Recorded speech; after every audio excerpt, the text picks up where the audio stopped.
The wilderness is as mysterious as it is deadly, and some hiker deaths are just plain bizarre. From strange disappearances to unexplainable tragedies, these stories will leave you scratching your head and questioning what lurks in the great outdoors. Packed with chilling details and real accounts, this is a journey you won't forget. Get ready for 1 hour of the most bizarre hiker deaths of all time. Two 15-year-old girls from Finland, Mila Imeli Björklund and Anja Tuulikki-Mäki, decided to go camping with their 18-year-old boyfriends, Seppo Antero Boisman and Niels Wilhelm Gustafsson, sometime in June 1960. They picked a popular spot by Lake Bodom, a peaceful lake about 22 kilometers west of Helsinki, the capital city. This was a place known for much fun, and that was just what the group planned for. The group was excited about a fun camping trip, planning to spend their time in a single tent, right by the beautiful lake. In the early hours of June 5, 1960, the four teenagers were camping peacefully and enjoying themselves on the shores of Lake Bodom. Their day had started well, with everyone enjoying nature and the calm lake, until suddenly, things took a sad turn later that night. The unexpected happened just between 4 a.m. and 6 a.m. While they were still in their tent, Björklund, Mäki and Boisman were attacked, which resulted in serious injuries for the trio from being stabbed and beaten. Gustafsson, the only one who survived, was left with serious injuries, including a concussion, a broken jaw, and several fractures on the face. Around 6 a.m., a group of boys who were out to get a sight of the different birds that flew around the lake came across the scene. They saw the collapsed tent on the lakeshore, but didn't think much of it, and so continued on their way. They later mentioned seeing a blonde man walking away from the area. It wasn't until 11 a.m. that Risto Siren, a local carpenter, found the bodies. He quickly called the police, who arrived around noon. By then, the teenagers had been dead for over 6 hours. Inside the tent, they found the bodies of Mäki and Boisman. Björklund, Gustafsson's girlfriend, was discovered on top of the tent, partly undressed and lying beside Gustafsson. She had been badly injured, with signs of being stabbed even after her death. It looked like the attacker didn't need to enter the tent. The attacker had struck the teenagers from outside. The victims were stabbed with a knife, but there were also signs of another blunt object that was used on them, though it wasn't exactly clear what it was. Adding to the mystery, some strange items were also missing. The keys to the teenagers' motorcycles were gone, but the bikes were left behind. Gustafsson's shoes were missing too, but they were later found about half a mile away, along with some of his clothes. Gustafsson was the only one who survived the attack. When police questioned him, he could only describe a shadowy figure dressed in black with glowing red eyes that attacked them brutally. The newspapers criticized the police for mishandling the case. They didn't properly record their findings or secure the crime scene, which led to the area being contaminated. After the police left, curious onlookers and careless campers made a mess of the scene. The police brought in soldiers to search for the missing items, but this only made things worse, and most of the items were never recovered. The first person suspected of the murders was Carl Valdemar Gillström, known locally as Kioskman, because he ran a nearby shop. Another suspect, Hans Assmann, was of interest for many years. At the time, it was a rumor that he was a former KGB spy living near Lake Bodom. And who wouldn't be careful with spies? However, it wasn't until 44 years after the incident that the police finally arrested someone. The Lake Bodom case saw a major breakthrough sometime in March 2004. After almost 50 years, new DNA evidence led prosecutors to a suspect they believed had a motive. Technological advances in forensic science that weren't available in 1960 helped to support this new lead. The suspect turned out to be Gustafsson, the only survivor of the murders, who was then arrested and brought to trial. The police had long suspected Gustafsson and claimed they had evidence to back up their claim. They said that Gustafsson's shoes, which were found covered in the victim's blood and not his own, were worn by the killer during the attack. During the trial, the prosecution painted a story where Gustafsson, after getting drunk and being kicked out of the tent, fought with Boisman. They claimed Boisman won the fight, leaving Gustafsson with a broken jaw and facial bones. Angered, Gustafsson allegedly returned to the tent in a rage, killing his girlfriend and friends, then wounded himself and tampered with the crime scene to cover his tracks.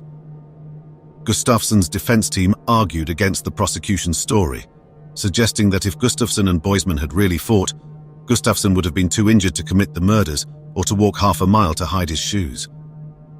In October 2005, the court agreed with the defense and found Gustafsson not guilty of all charges.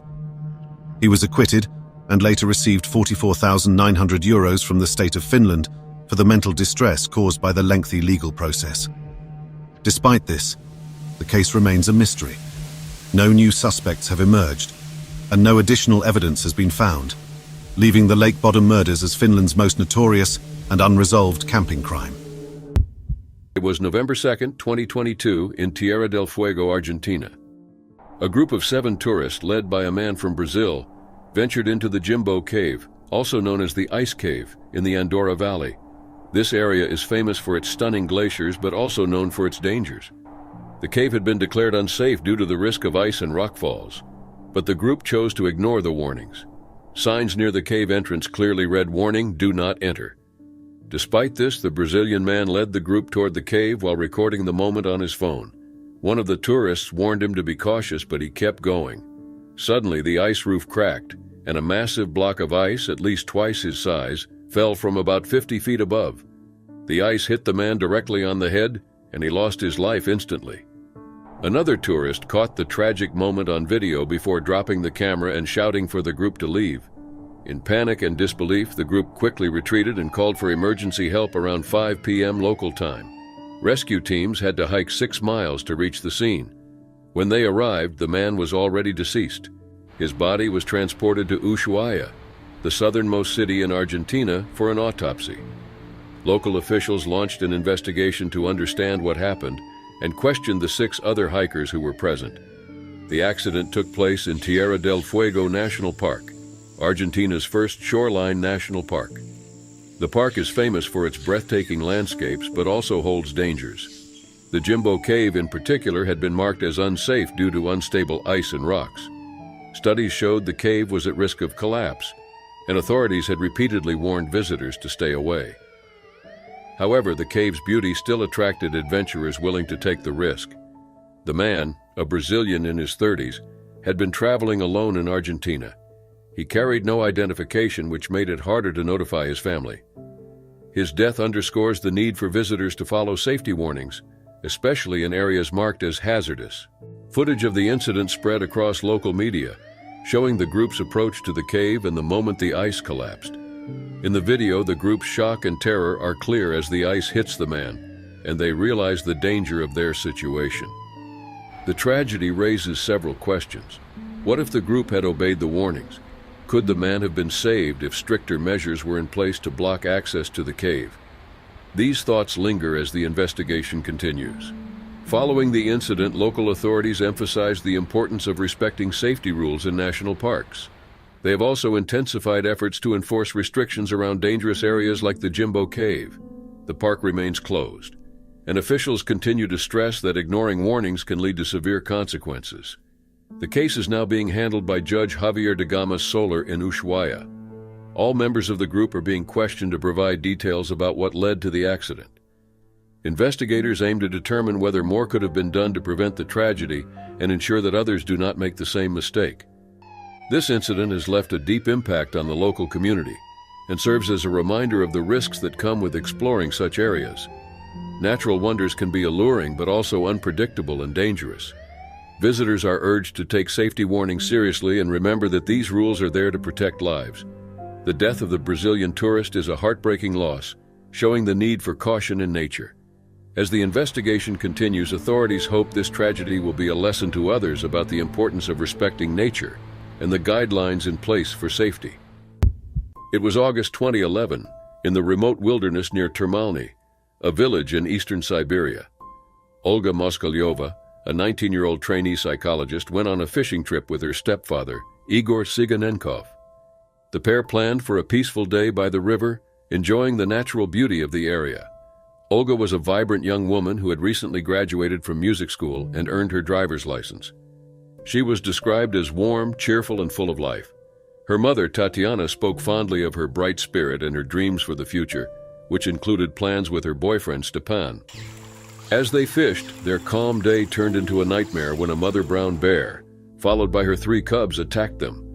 The bear first targeted Igor, overpowering him with incredible force.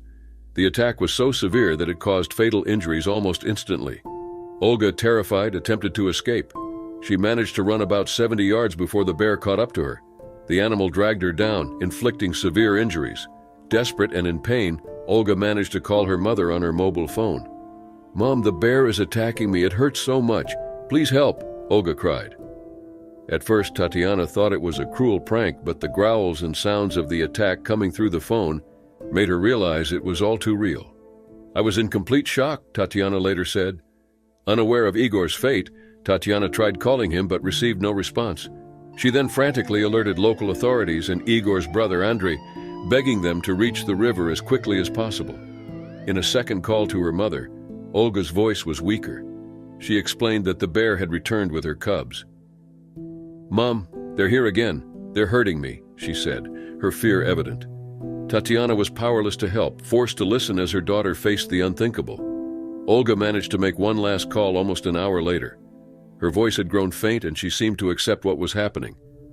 "Mom, it doesn't hurt anymore. Please forgive me for everything. I love you so much," she said. The call ended shortly after, leaving Tatiana heartbroken.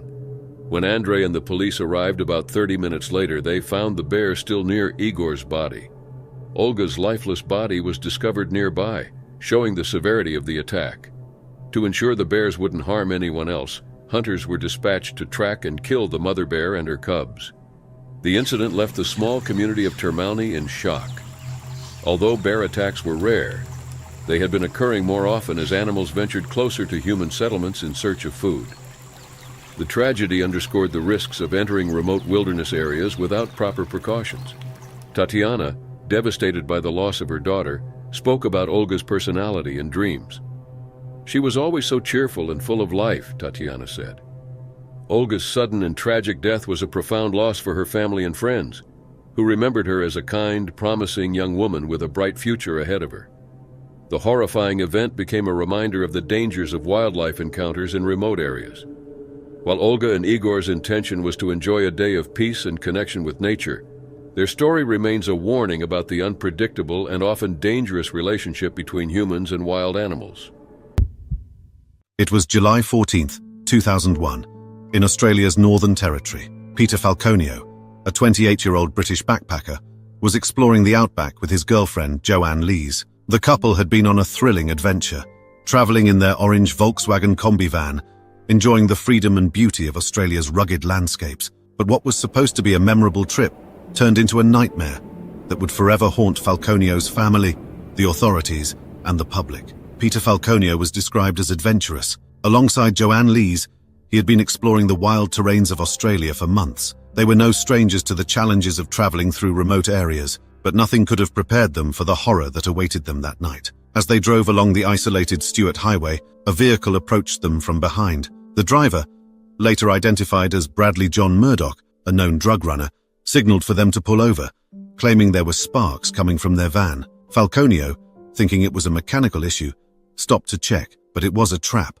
Murdoch had planned something far more sinister. When Falconio stepped out of the van, Murdoch shot him. While Falconio's body was never found, it's believed he was killed instantly. Inside the van, Joanne Lee suddenly found herself in a fight for her life. Murdoch, who had just killed her boyfriend, turned his attention to her. Lees tried to escape, but Murdoch quickly restrained her with cable ties and forced her into his vehicle. However, Lees managed to free herself when Murdoch was distracted, likely dealing with Falconio's body. Seizing the opportunity, she ran into the darkness of the outback, disappearing into the thin scrub. For hours, Lees hid, terrified that Murdoch would find her. Murdoch searched for her, but eventually gave up and drove away, taking Falconio's body with him. The location where Murdoch disposed of Falconio's body remains a mystery to this day. Lees eventually flagged down a passing truck driver, who took her to a nearby roadhouse in Barrow Creek, where the police were contacted. By the time authorities arrived, Murdoch was long gone, leaving behind only a small amount of blood, later confirmed to be Falconio's. Despite extensive searches, Falconio's body was never found, and the case remained unsolved for 4 years. In 2005, a breakthrough finally came. Advances in forensic science led to the identification of Bradley Murdoch as the prime suspect. DNA evidence found on Lees's t-shirt matched Murdoch's, directly linking him to the crime. Murdoch, who had a history of violence and drug trafficking, was arrested and charged with Falconio's murder and Lee's abduction. The trial was highly publicized, with Joanne Lees testifying about the terrifying events and her miraculous escape. Despite Murdoch's claims of innocence, the evidence was overwhelming, leading to his conviction.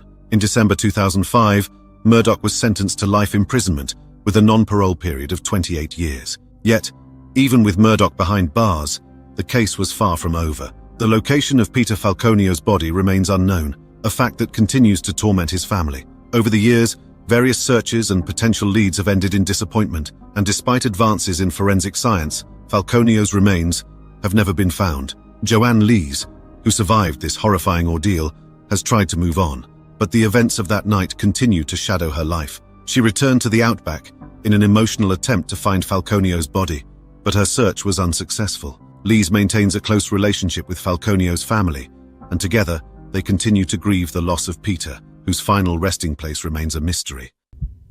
It was the early hours of March 5, 2019.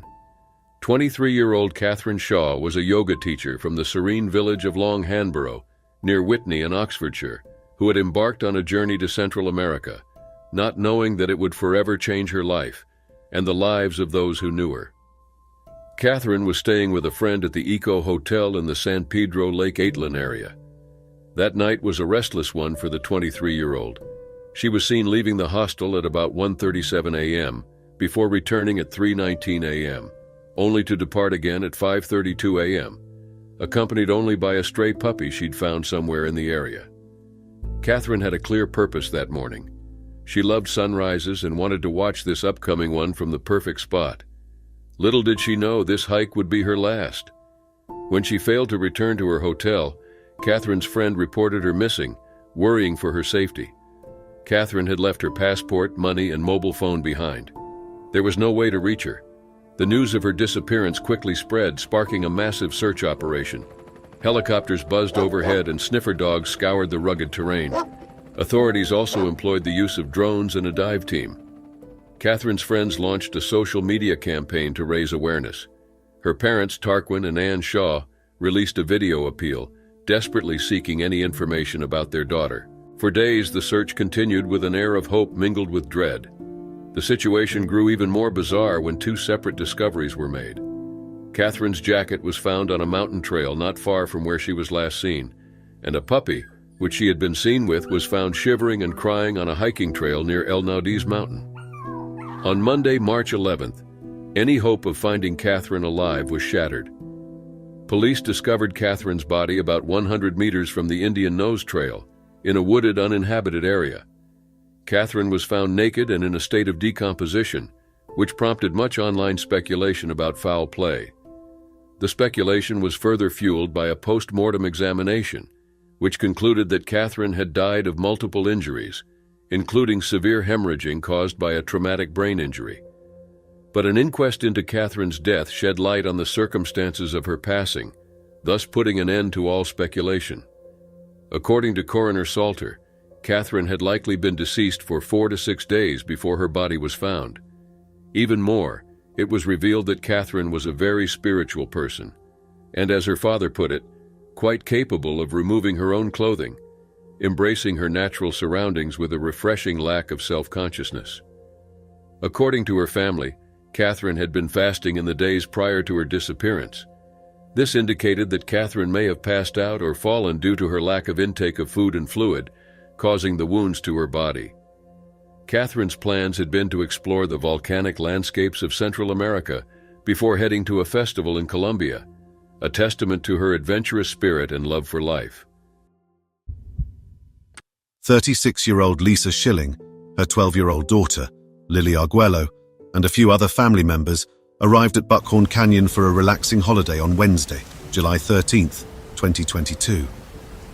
They were returning to their favorite camping spot, a place they loved as a retreat from city life, after the area had been affected by the Cameron Peak fire 2 years earlier. Annette Vasquez, Lisa's sister-in-law and Lily's aunt, described Buckhorn Canyon as a special place full of memories. She said that the family had spent many summers there, introducing their spouses and raising their children away from the distractions of modern life. For them, the canyon wasn't just a campsite, it was a wonderful part of their family history. Lisa was a fourth-grade teacher at Dean Elementary who had plans to transfer to Bear Creek Elementary. Her daughter Lily, who was about to enter the 8th grade, was eagerly waiting for her 13th birthday on July 27th. On Friday, July 15th, during their camping trip, it began to rain, causing the nearby creek to rise a few inches. Although the rain soon stopped, it had already set the stage for a sad turn of events. Vasquez recounted a chilling moment when a loud rumbling sound echoed through the campsite. Looking up the creek, they saw a terrifying sight. A huge wall of trees, rocks, mud and water rushed towards them with great force. In a flash, the trailer where Lisa, Lily and their 2 dogs were staying was caught in the flood. The powerful flow of water swept the trailer away, and within moments, it was overwhelmed. Sadly, Lisa, Lily and their pets drowned as the flood filled the trailer, which was later confirmed to be the cause of their deaths. Around 5 p.m., the Larimer County Sheriff's Office began receiving reports of flooding in the area. By 7:30 p.m., rescuers found Lisa and her daughter Lily just over half a mile from their campsite on Calcite Court. Sadly, their deaths were ruled accidental. The sad event left their family devastated, adding to the deep grief they were already experiencing from their recent losses. Her family and friends have come together to support Lisa's husband during this hard time, even setting up an online fundraiser to help with expenses. As of July 19th, 2022, the GoFundMe page had raised nearly $14,000 out of its $25,000 goal. 1996, a Sunday, 24-year-old Julianne Julie Williams and her partner, 26-year-old Laura Lolly Winans, entered Shenandoah National Park in the state of Virginia. The 2 nature enthusiasts were on a celebratory backpacking trip. Julie had just gotten a new job that she was set to start in Lake Champlain, Vermont on June 1, 1996. But Julie never got to start her new job. Instead, that's the date police found her and Lolly's dead bodies. But what happened to the 2 women?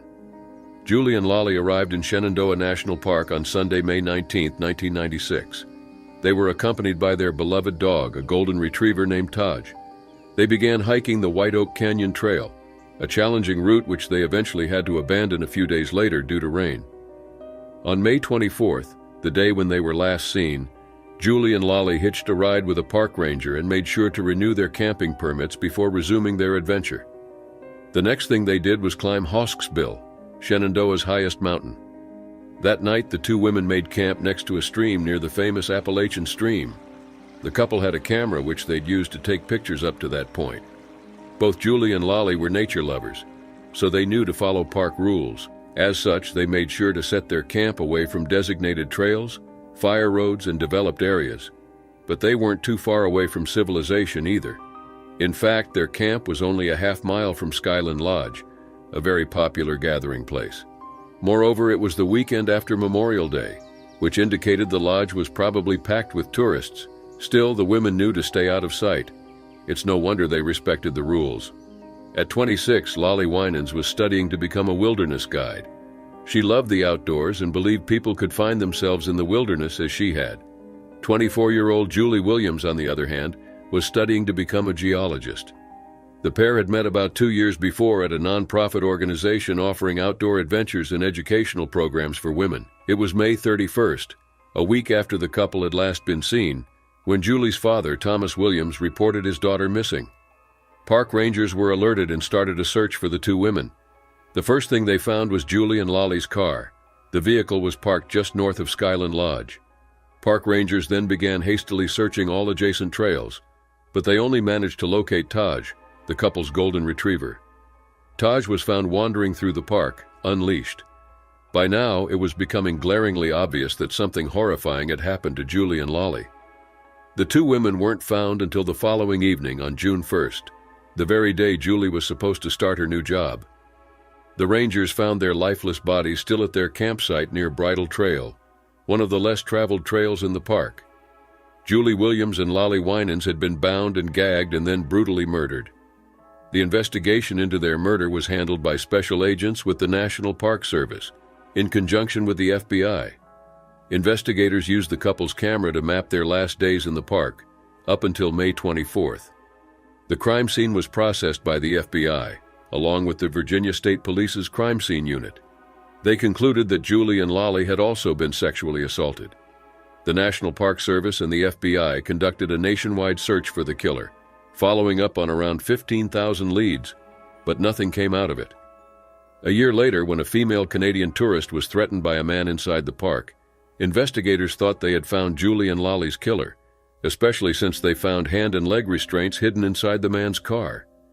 Daryl David Rice had a history of violent behavior against women. According to prosecution documents, he became a possible suspect for a variety of reasons, including the obvious parallels in geographic location, the predatory behavior exhibited, and the exclusive selection of female victims. Videotape showed him entering the park on May 25, 1996. Rice also said he believed Julie and Lolly deserved to die because of their sexual orientation. It seemed obvious that Rice was their killer, but the case against him crumpled in 2003 when investigators tested a hair found at the crime scene and realized it didn't match either Rice or the victims. It took nearly 3 decades for Julie and Lolly's killer to be identified. In 2024, advanced DNA technology determined that Walter Leo Jackson killed Julie Williams and Lolly Winans. Jackson, who was a convicted serial rapist, died in prison 6 years ago in 2018. Trevor Holminski, a 20-year-old who had a deep love for the outdoors, was so passionate about nature. His documentary, A Blue Crow, showcased his wilderness survival skills. Just as he was about to join the Marines, Trevor wanted an adventure for the final time, so he planned a camping trip with his friend, Sheldon Stewart, in August 2015. They both went to Bucks Lake in Northern California, excited for days of hiking and exploring. Trevor's mother, Allison, remembered how happy he was about the trip, completely ignorant of the tragedy that was about to happen. Trevor and Sheldon set up camp at Bucks Lake and enjoyed the beautiful views the place offered. However, as night came, their behavior became totally strange after taking LSD and marijuana. The events of that night would go on to have a devastating effect, leading to a sad outcome that shocked the community. As the night went on, Trevor and Sheldon's attitude became increasingly crazy. They went around the campsite with their senses dulled by the drugs they had taken. The exact details of what happened that night are not exactly clear, but it's clear there was some kind of fight. Sheldon later claimed that Trevor had attacked him, but the evidence suggested something much more complicated. In the early morning of August 22, 2015, firefighters who were attending to a bushfire at Bucks Lake discovered something scary. While trying to calm the fire, they found Sheldon stabbed with multiple wounds on his neck. Nearby, a burned body was found in the campfire pit, with smoke still rising from the remains. The investigation had just started, but it was evident that something tragic and sinister had occurred at Bucks Lake. As detectives started questioning Sheldon, he told them a scary story about what had happened the night before.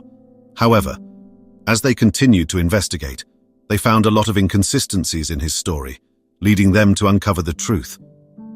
As the investigation progressed, detectives realized that the burned body in the campfire pit was actually Trevor's.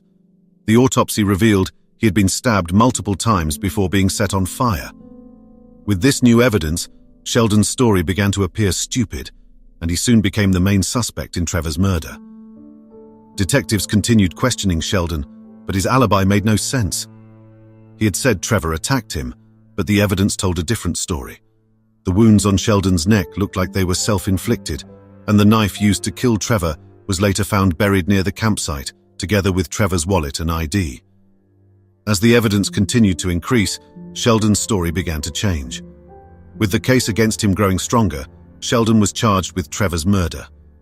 During the trial, Sheldon claimed that Trevor had made unwanted romantic advances, which he rejected, and that led to a serious fight. The prosecution, however, wasn't going to have any of Sheldon's story, arguing that his story was not consistent and hard to believe. The prosecutor mentioned that Stewart's lawyers argued he was under the influence of LSD and had only acted in self-defense. However, the prosecutor believed the evidence showed otherwise.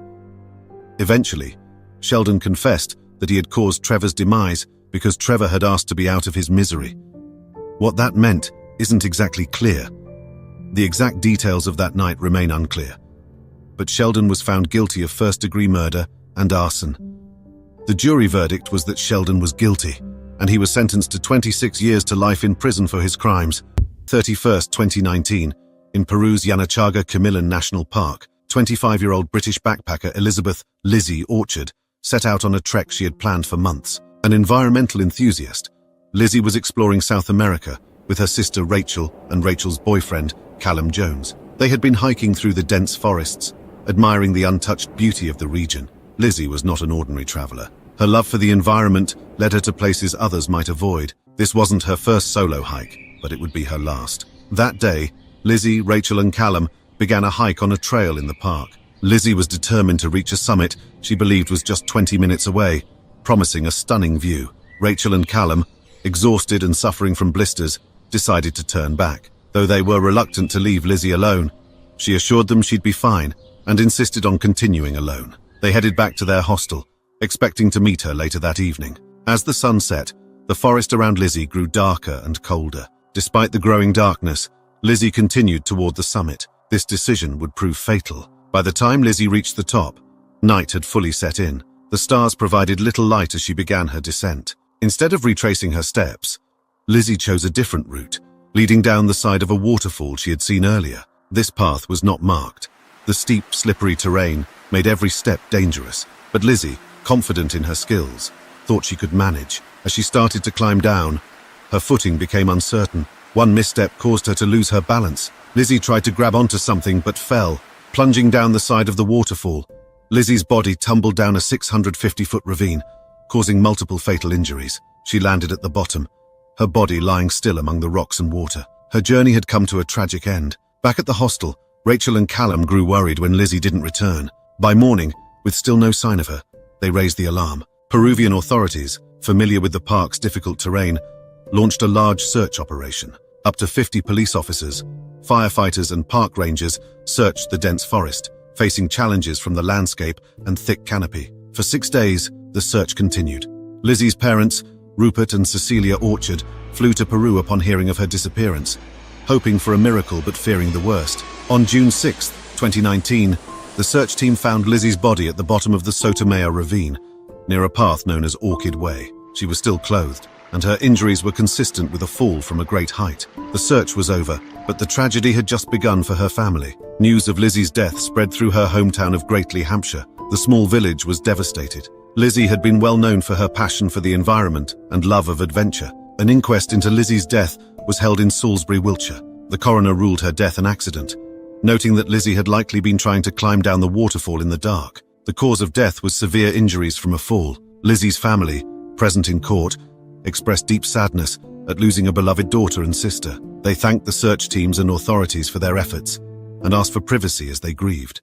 It was July 30, 1998, when Reverend Mike Turner, a 48-year-old pastor from Caldwell, Idaho, set out on a solo spiritual journey in Wyoming's wilderness. Known for his deep faith and towering 6'6" height, Mike sought comfort in nature, believing it was his way of connecting with God. He planned a 10-day hike across the Continental Divide, accompanied only by his loyal black Labrador mix, Andy. Afterward, he was supposed to reunite with his family for a camping trip, following a 3-month break from his work. But Mike never made it to that reunion. His journey turned into a battle for survival that would push him to the limits of his faith and endurance. Mike and Andy began their trek on a positive note, heading toward Eklund Lake in the Bridger-Teton National Forest. Mike described the scene in his journal as so quiet, so perfect, reflecting the peace he sought. However, things took a tragic turn on August 2nd, the 4th day of their journey.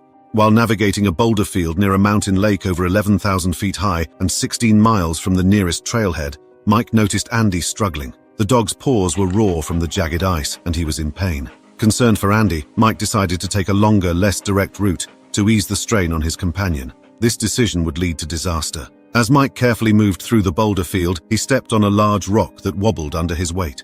In an attempt to regain his balance, he jumped to another boulder, but lost his footing and slipped between two massive rocks. The boulder he had stepped on rolled over, trapping his legs.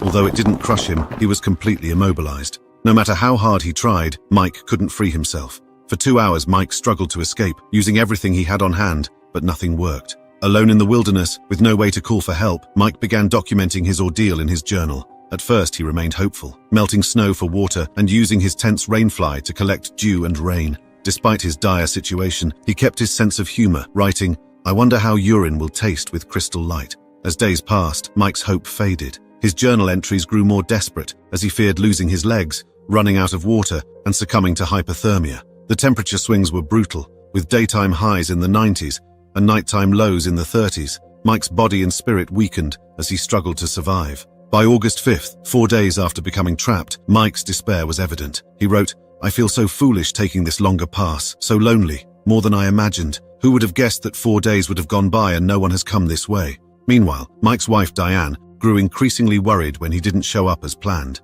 She contacted authorities, and a search began. However, because no one knew Mike had changed his route, searchers were looking in the wrong place. The vast wilderness of Wyoming's Wind River Range made the search even more challenging. Weeks passed with no sign of Mike, and the search was eventually called off. But on August 28th, nearly a month after Mike set out, a break came when Andy, the faithful Labrador, was found alive by hikers miles from where the search had been focused. This discovery reignited the search in the correct area, but it was too late. A hiker named Jeff Stewart eventually found Mike near an unnamed lake. Mike had died of exposure, hypothermia, and dehydration, likely around August 11th, 9 days after his tragic fall. His body was still trapped between the rocks. Beside him, searchers found his journal, protected in a plastic bag, with weak and shaky final entries. In his last moments, Mike had accepted his fate, writing, "I am ready to die, though missing my family. I will trust in God, though he will slay me, yet will I trust in him."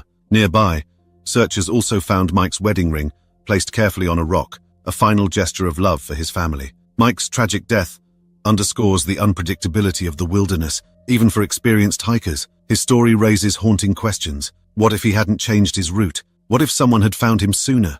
But in the end, Mike found a sense of peace, sustained by his faith and love for his family, even in the face of unimaginable suffering. The end of March 1988, 18-year-old Inga Maria Hauser left her home in Munich, Germany, and embarked on the trip of a lifetime. Despite her young age, Inga Maria was a confident and self-sufficient young woman. She was independent and had a strong desire to travel and discover the world. That snowy March, Inga Maria chose England as her first destination, the very starting point of her journey. Inga's mother, father, and sister dropped her off at a train station. Unbeknownst to her family, this would be the last time they ever saw Inga alive. Inga Maria's first stop was London. She fell in love with the city and made sure to let her family know. She sent them a postcard writing that she was entranced by London. She even phoned her mother to gush about her trip thus far. Inga Maria spent a few more days in London before leaving for Oxford on Sunday morning, the 3rd of April. While in Oxford, she stayed at a youth hostel. A journal entry she wrote during that time reads, "Stayed at the youth hostel, ate too much, decided to go to Bath." During these days, Inga Maria sent her family another postcard, telling them just how much she liked England. She wished she'd stay a year longer.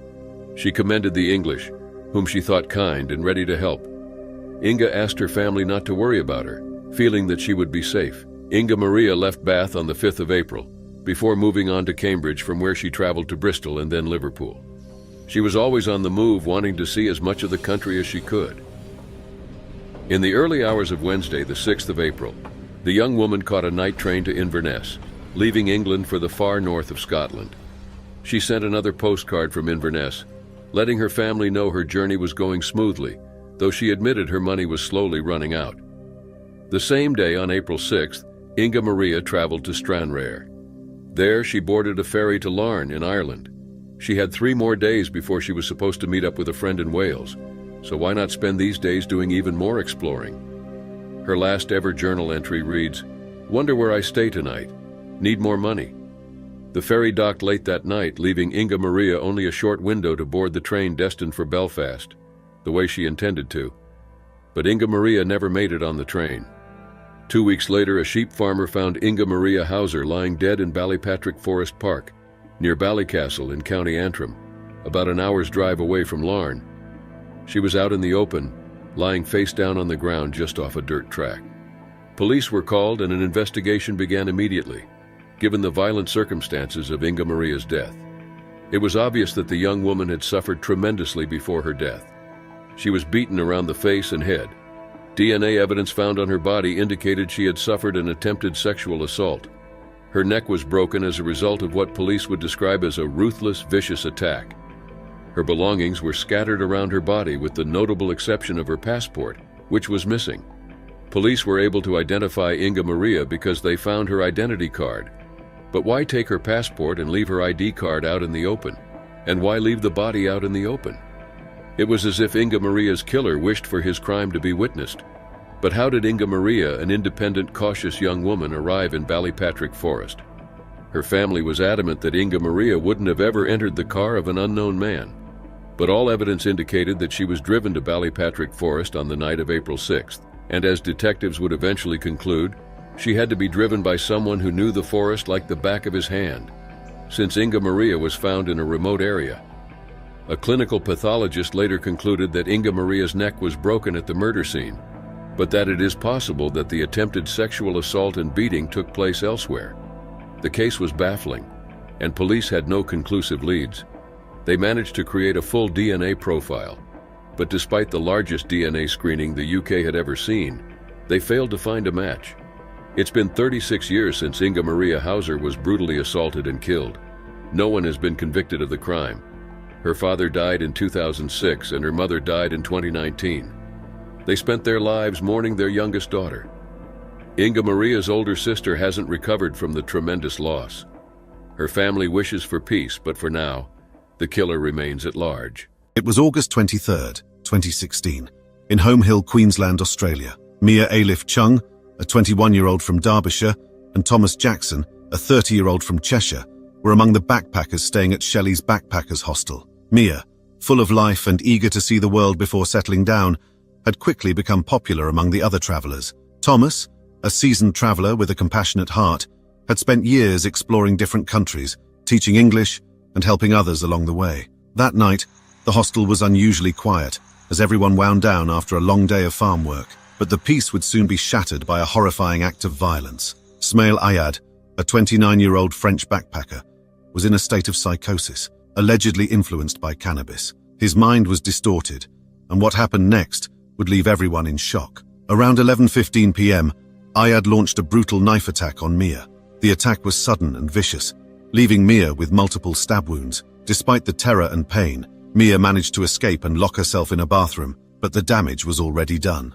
Another backpacker, Daniel Richards, found Mia in the bathroom, bloodied and terrified. Without hesitation, he raised the alarm, his shouts being heard all over the place. Hearing the commotion, Thomas Jackson rushed to the scene, unaware of the danger that awaited him. Thomas found Mia and quickly realized how serious the situation was. Despite the clear danger, he chose to stay with her, trying to comfort and protect her. His bravery would soon cost him his life. Ayad, who had earlier jumped from a balcony in a bizarre attempt to fly, re-entered the hostel, still armed with the knife. He was shouting and gesturing erratically. Unaware of Ayad's violent intent, Thomas initially went to help him. This act of kindness turned into a tragic mistake. Ayad forced his way into the bathroom, where Thomas was trying to shield Mia. In a horrifying twist, he turned his rage on Thomas, stabbing him repeatedly. Thomas sustained at least 12 separate injuries, with the fatal blow being a stab wound to the brain. His heroic efforts to save Mia ended in his own violent death. Mia was pronounced dead at the scene,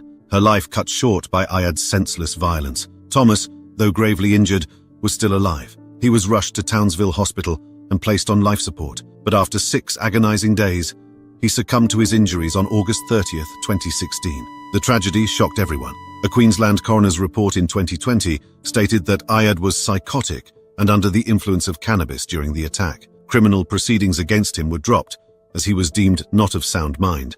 The inquest into Thomas's death revealed the full horror of the events, but also highlighted his incredible courage. Assistant Coroner Peter Siggy described Thomas's actions as great courage and valor. Thomas's family was devastated by the loss. His parents, Leslie and Sandra, spoke about the unbearable pain of losing their son. "We think about him all the time," Leslie said, his voice heavy with grief. Sandra added, "I'll never get over it. You just learn to live with it." His sister, Liv, expressed her heartbreak on Facebook, urging others to remember Thomas not as a victim, but as a friend who brought joy and kindness to the world. Thomas's bravery was honored after his death with the Queen's Gallantry Medal, one of the highest awards for acts of courage. His mother received the medal on his behalf from Prince William at Buckingham Palace. Thomas was also honored in Queensland for his heroic efforts, but even these privileges couldn't erase the reality of the loss. Thomas Jackson was gone, his life cut short by an act of senseless violence, but his courage and selflessness would never be forgotten. August 29, 2018. Diana Bober was a 55-year-old avid hiker from Gresham, Oregon. That Wednesday, the petite woman set out to hike the Hunchback Trail, one of the most popular hikes in Mount Hood National Forest, Oregon. Most of Diana's family lived out of state, but they still kept in touch. The woman spoke with some of them before setting out on her trip alone. Despite being a petite woman, Diana was independent. She would hike alone several times a week. She wasn't really a survivalist and didn't carry a tent in her backpack, but she was full of life and ideas, an outdoors woman through and through. How could she have possibly known that that particular hike would be her very last one? Armed only with her backpack and her liveliness, Diana set out on her trip. She parked her car at the base of Mount Hood and began her day hike, but she never made it back. A day later, on August 30th, 2 hikers found Diana Bober's backpack. It was abandoned, and there was no sign of its petite, red-headed owner. The 2 hikers reported their findings. A few days later, Diana Bober's out-of-state family reported her missing. They last heard from her on August 29th. It was clear to them that something was wrong. They feared Diana was in danger or worse. Diana's family members chose to fly to Oregon from Virginia and Texas to be together. The woman's car was found at the Zigzag Ranger Station. Rescue crews found Diana Bober on Monday, September 10, 2018. She was dead. Her body was discovered down a steep incline at the bottom of a ravine, roughly 300 feet off the Hunchback Trail, about a mile from where she had parked her car on August 29th. But how did she die? An autopsy made some shocking discoveries. Diana Bober had a broken neck, but she also had more than a dozen puncture wounds to the nape of her neck. Her hands were also wounded. Her injuries were consistent with an animal attack, and more specifically, a cougar attack. According to Diana's sister, the woman had tried to fight off the animal using a sharp object, a stick and repellent spray. Oregon's wilderness is home to more than 6,000 cougars, but these animals very rarely attack humans. So why did the animal target Diana Bober? To find the answers to this question, authorities first had to catch the animal. 4 days after the discovery of the body, on September 14th, a trail camera captured footage of a large cougar. Search dogs were used to find the big cat, which was shot and killed off the Hunchback Trail that afternoon. The cougar's body was sent to southern Oregon for analysis, but the lab wasn't able to extract DNA from any of the evidence provided, which included Diana's clothing. This happened because of the rainy weather and the significant lag between when Diana's body was found and the date the attack likely happened. Even more, officials couldn't determine why the attack happened, given that the cougar wasn't emaciated, nor was it rabid or otherwise diseased. The animals also hadn't had kittens in years, so it didn't kill Diana Bober out of maternal instinct. However, according to the state police report, all available evidence indicates that this particular cougar was responsible for Diana Bober's demise. On September 9th, 2023, the Easton family from Paul, Idaho, was enjoying what should have been a normal camping trip at the Pine Campground in Boise National Forest. Cadence Easton, their 8-year-old twin daughter, was there with her parents, Quinn and Natasha Easton, together with her 7 siblings and her twin sister, London. The family had looked forward to this retreat as a chance to reconnect with each other and have some time away. Early in the morning, just around 5 a.m., tragedy struck. A large tree that had weakened over time suddenly fell on the tent where Cadence, London, and their beloved pet dog Sybil were sleeping. The impact was instantly fatal to Cadence and Sybil. A family friend, who was also camping nearby, said he had heard a loud sound and immediately rushed to the scene. Men from the Elmore County Sheriff's Office arrived promptly. Cadence was pronounced dead only shortly after their arrival, despite their best efforts to revive her. The shock and sadness of this event were overwhelming for her parents and the entire family. The tree that fell was found to be a rotting cottonwood, a type of tree that had been weakened due to age and environmental factors. Officials later stated that previous wildfires in the area might also have contributed to the tree's weakened state. Cadence was remembered fondly by everyone who knew her. Described as an exceptional child, she had a cheerful disposition and a warm, constant smile. Her family fondly recalled her deep love for animals and her special bond with their dog, Sybil, who had been curled beside her when the accident occurred. Cadence's bright and eager personality shone through in her schoolwork, and she often preferred the company of adults at family gatherings, showing maturity and intelligence beyond her years. Raised in a Christian home, she was taught to be kind. She was a child who made friends quickly and avoided getting into a fight. In response to the tragedy, a GoFundMe page was created to help the Easton family with funeral and other related expenses. The campaign has since raised over $28,000, showing the community's generosity and support. The Easton family has also expressed their gratitude for the outpouring of support and the heartfelt condolences they've received. Authorities continue to investigate the incident, looking into the effects that past wildfires may have had on the trees. It was a bitterly cold afternoon when Li-Fei Ada Huang set off for her solo hike in the rugged terrain of the San Gabriel Mountains on February 4, 2024. But Mount Baldy, which is known for its breathtaking vistas and treacherous paths, was about to be hit by a historic storm. A ferocious atmospheric river storm was brewing, ready to unleash its fury on Southern California. Li-Fei was 22 years old and a University of California Irvine student. She was also an avid hiker who often preferred to travel alone. That Sunday, she texted her friends to let them know about her plans to hike solo. At around 1:59 p.m., she sent a video to her boyfriend as she approached the trail parking lot. Over the next 2 hours, the young woman posted several videos on social media, showing the snow-covered hills surrounding her and the steep drop into the valley. The weather was far from being gentle. At about 4 p.m. that day, communications stopped. By the time Huang's friends and family realized she was missing, it was nearly midnight. Panic set in as they dialed 911, desperate for help. The San Bernardino County Sheriff's Department quickly sprang into action, assembling the West Valley Search and Rescue Crew. These seasoned professionals knew the mountains well, but even they were daunted by the impending storm. At 2:30 a.m., the rescue crew reached Mount Baldy. The mountain was laden with heavy snow. Despite their best efforts, they found no trace of Huang. As dawn broke on February 5th, the storm's full wrath descended. The National Weather Service issued flood, winter storm, and high wind advisories for approximately 40 million people. The rescue operation became a battle against nature itself. Heavy snowfall and avalanche risks hampered their every move. The search teams were eventually forced to retreat because they were in danger. By then, the mountain was effectively buried in snow.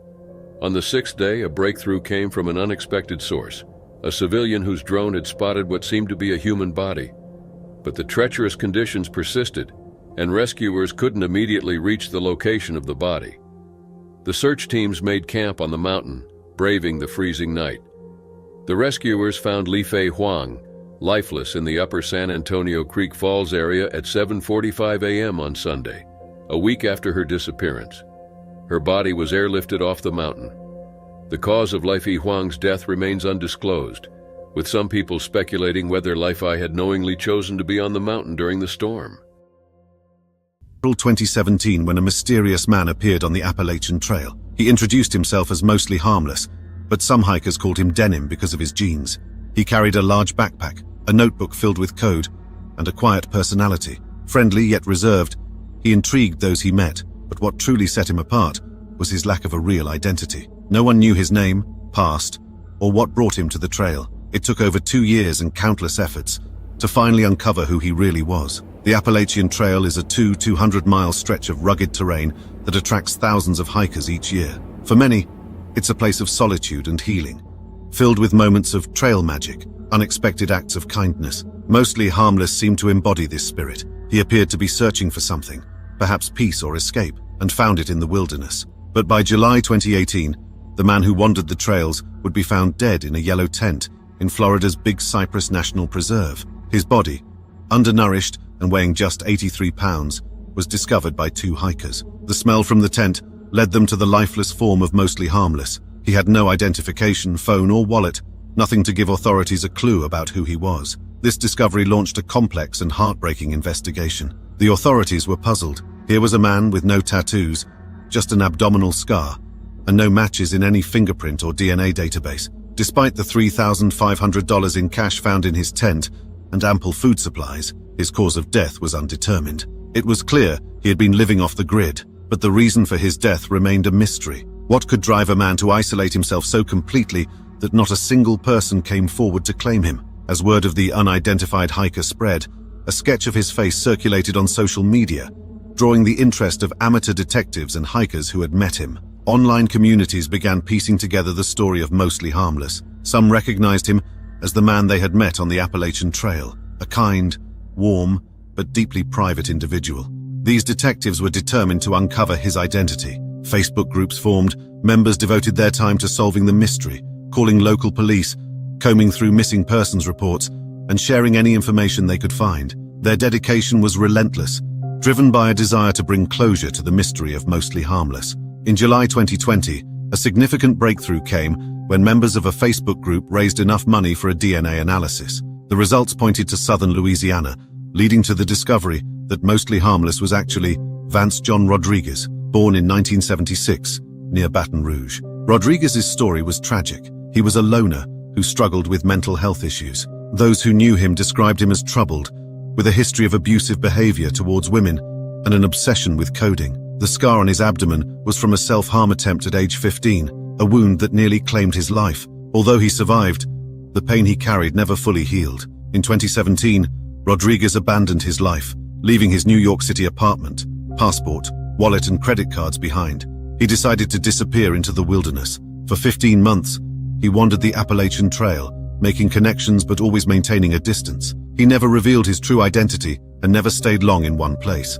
One of the most remarkable connections he made was with a hiker named Brandon Dowell. They met in Georgia and bonded over their tough childhoods and strained relationships with their fathers. But when it was time to part ways, Rodriguez refused to stay in touch. He was determined to remain anonymous. When Dowell later heard about a body found in Florida, he didn't immediately connect it to the man he met on the trail. But when photos of Mostly Harmless circulated online, he realized the kind hiker he met was the same man whose identity had baffled authorities. Identifying Vance John Rodriguez answered some questions, but raised others. How did a man who made so many connections end up dying alone and unrecognized for so long? What drove him to such extreme isolation?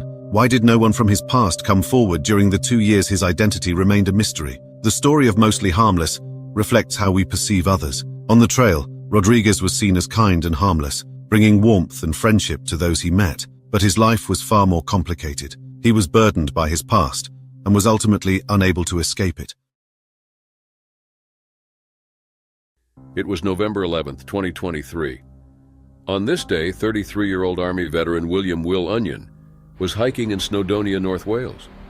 He was part of a group of 6 on a charity hike to raise funds for veterans.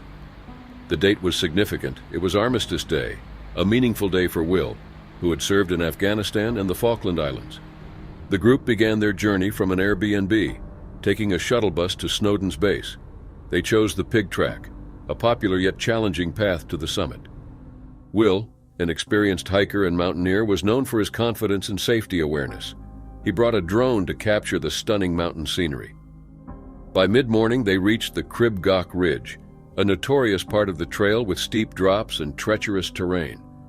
Earlier in the hike, Will had slipped, injuring his knee and finger. However, he treated the injuries himself and continued.